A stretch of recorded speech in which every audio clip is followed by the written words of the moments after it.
Ket as usual ket talaga nga we have to be very busy kasi ado iti umay agpa-assistar kada tayo para iti renewal iti businesses da ket nang nangruna ket ti implement talaga is datay online registration. Ket ti online registration iso datay masapol no kada tay email address i-upload mo digitay masapol mo ang tataagon daway apo aket ado ngamin ti inquiries hanlang nga digizay iso nga we need to address them, we need to respond to them iso nga busy tayo kas konaktat tay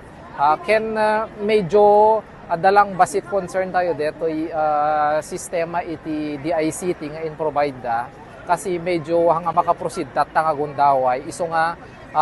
resolvaren mi tapno hanga matenga iti umay ag business permit adamit kiti dati option tayon nga pinagsasaritaan mi kada treasury officen tapno ag proceed dijay imbes nga orayan tayo datay sistema nga ag work out from the DICT. When DJ online nga mingkat kas pagaren ko madigitay digitay awan computer je balay na or handaan mo iti ag computer or edda computer da handaan mo agaramid ti email address da handaan mo iti mangusar je email address tapnon irehistro da ijay nga sistema iso nga digito iti asistaran tayo osaren tayo kasi adat ditoy i-assist mi soda iso ti osaren DJ online platform ngem itatanga agdama medyo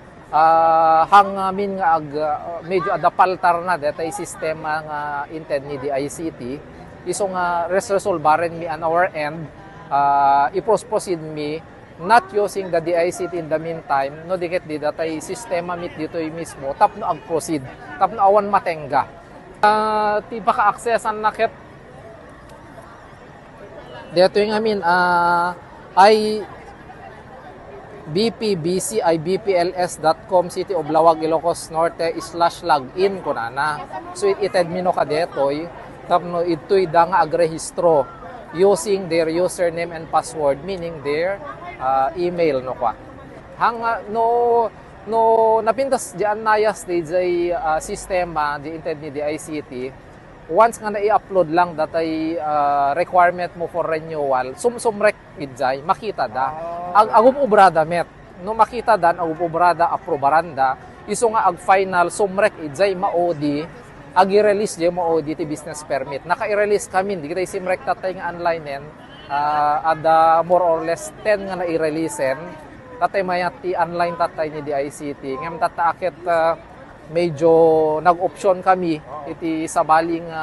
wagas tapno ag-proceed tapno awan matenga haang nga speed ti internet kasi ada internet tayo dayjay sistema mismo nga inted ti DICT medyo agpalpali no i-click mo dayjay business permit hang ag-proceed